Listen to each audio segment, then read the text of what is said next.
Hello. All right, the next one, or the last one for this series, is going to be the French knot. And I'll do a few examples so that you can get the hang of it. So you're going to come up from the back.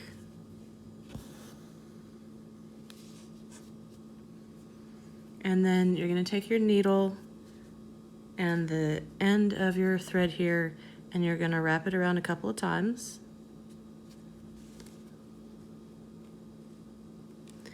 And then you're going to put the needle back into the same hole while just gently pulling on that thread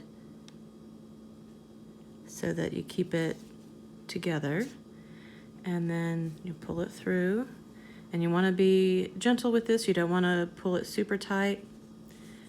And that's all there is to it. It takes a little bit of practice. And you can make them smaller or larger. This is just sort of one option. I'll do it again so you can see.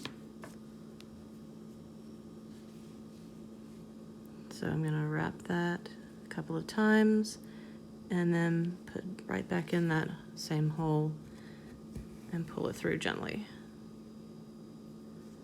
And that way you can make them nice and uniform.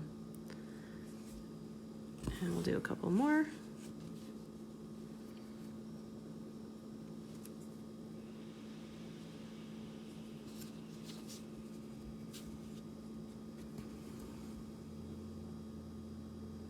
And that's all there is to it.